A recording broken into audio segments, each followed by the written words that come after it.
Tonight, I want to tell you a story. A story that happened in this very room. A story of a young lady named Ruby Valentino. She went to this church every Sunday morning, alone, but consistently. Ruby was a shy girl. She loved to sing, but she sat in the back row where no one else could hear her. That is, until one day, the music director heard her beautiful voice. He begged her to please sing a solo during the offering. She resisted at first, but eventually she gave in to his delight. A few Sundays later, the time came for Ruby to sing her first offering. She was shy and bashful. The music director began to regret his decision, wondering if she was gonna faint from fear. She stepped up to the pulpit, arms trembling, and began to sing her song. The people watched in silence.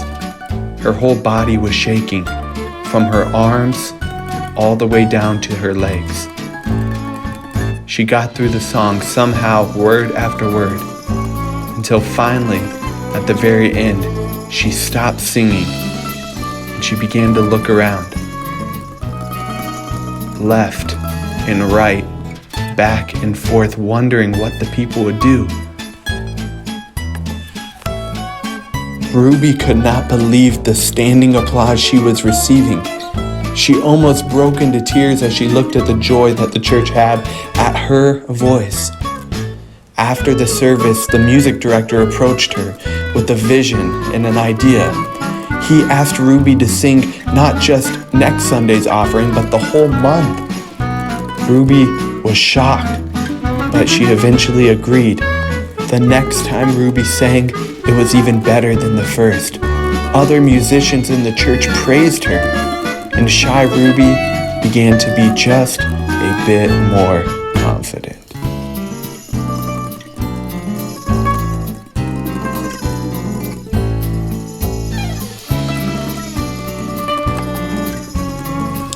Ruby believed her new confidence deserved a new confident look.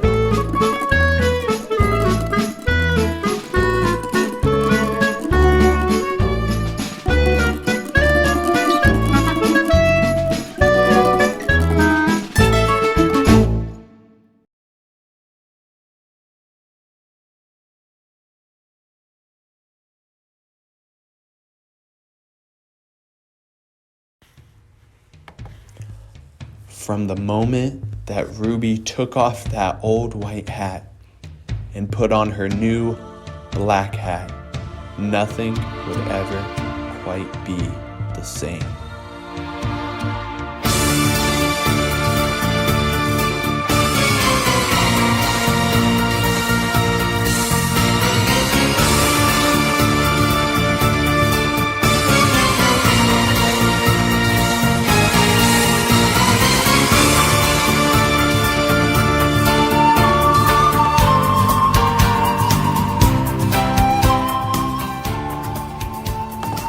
Ruby proudly showed off her new look and her new attitude as she sang to the church week after week.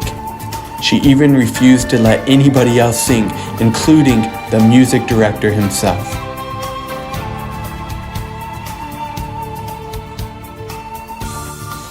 This went on for several Sundays until finally the pastor had had enough.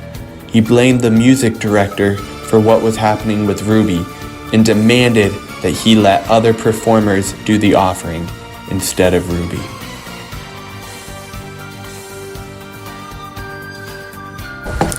Needless to say, Ruby was not very happy.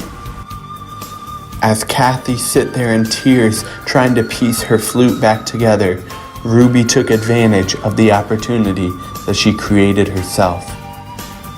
With a consoling pat on the shoulder, she comforted Kathy by letting her know that she would take the stage in her place. But the pastor was not having it, not again. But she declined and began to sing anyway.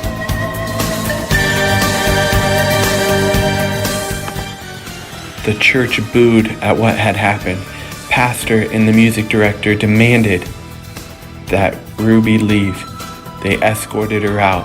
She fought and kicked and screamed, but they took her out, and everybody thought it was the last time they'd ever see Ruby Valentino again. That is, until the very next Sunday morning. The pastors spoke before the church began. Then they noticed a note on the baptismal. As they peered over, they could not believe their eyes as they looked at Ruby's lifeless, floating body there in the baptismal. They cleared the building as paramedics were on their way, but things just didn't feel right.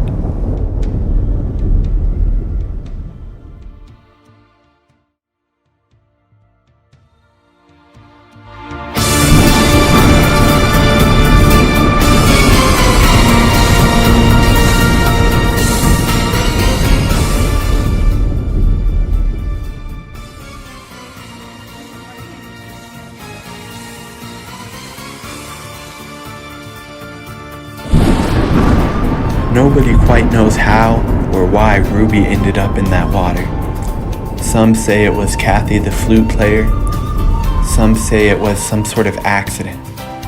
But we all know the Phantom left the note, which read, "If you don't appreciate my voice in this life, let it haunt you in the next."